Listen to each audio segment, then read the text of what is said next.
We have lessons to learn from those karmas. So if that person I mentioned before, say he's very much afraid to die, and that the time has come for him to learn not to be. So then if that person prays, please let me live another 20 years, and it doesn't happen, he should understand that there's a good reason why it didn't. And that ultimately everything is in his interest. Because God is love. Everything is love. Everything that ever happened is for your benefit. Sometimes it's hard to believe. That's why we have a long spiritual road to walk. We have to gain experience, gain insight, to finally understand all these things one by one. The things that are in the way, not the things you know at the top. That's a different kind of knowing.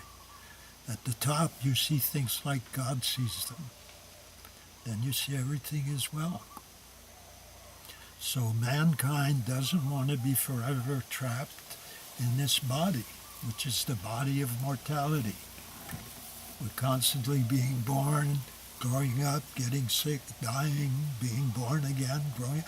We don't want to be caught in that forever, just like we don't want to go to school forever. That's a good comparison. When you've learned enough, you don't have to go to school anymore. But until you've learned enough, you have to keep coming back. So the good teacher, God is a good teacher. He wants you to learn the lesson, especially when you're ready. If you're not ready, then he'll bless you. He'll make it easy, and then you'll get your wish. So when he blesses you and he makes it easy, then you get faith in God. But then, after he blesses you, many times you have to use that to realize that God is your well-wisher. And then sometimes he may not do what you want, but you still trust him. That is real faith. That's real faith. That is real faith. That is correct. So faith grows as we grow. So first we have a faith that depends on how it works out. Exactly. Yeah, that's baby faith. Then we have, when we learn more philosophy, when we learn more from our experiences and our karmas, including dying many times, many times, then our faith doesn't depend so much on how it works out, because our faith can encompass whatever happens. And we know that if what happens doesn't look good, that means we're going to learn something else. So the man that's walking up this hill of austerity, if things go bad for him, halfway up, he says, good. The worse it is, the better the lesson's going to be.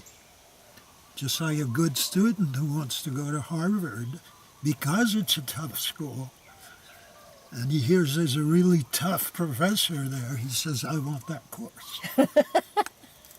That's so good. Because he's aware the tougher the course, the better he'll learn, the better his future is going to be.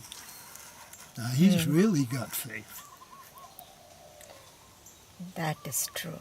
The student who's not aware, he'll just hate that prof. He won't go to Harvard in the first place because he says, that's too tough. Who wants to go through that? So faith grows as we grow. It gets better and better because we're more and more intelligent, as it were. We understand more and more. We're beginning to see the whole picture.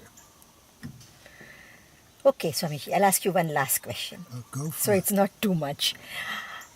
So I think that I'm too sensitive. How do I get over that?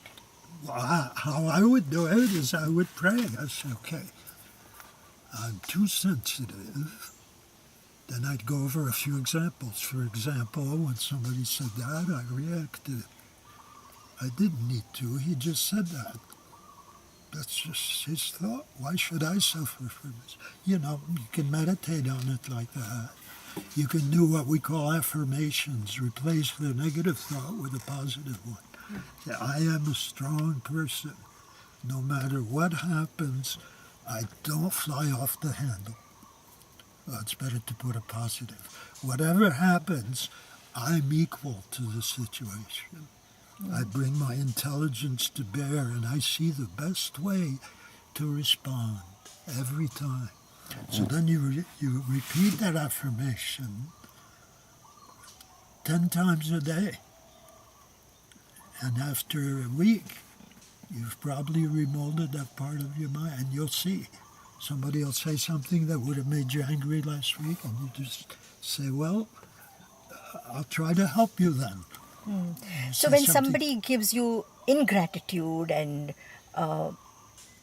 rejection for love that you have given, how do you respond? The same way. Same way. Yeah. Yeah. And there again, if you're praying a lot, if you're doing puja daily in your home, the answer will come more easily. So that's where all these devas help. Yeah, they want to help. They live for that. It's their food. They don't need food up in the Devaloka, but they need to do good to grow, just like we do. But we're not so aware.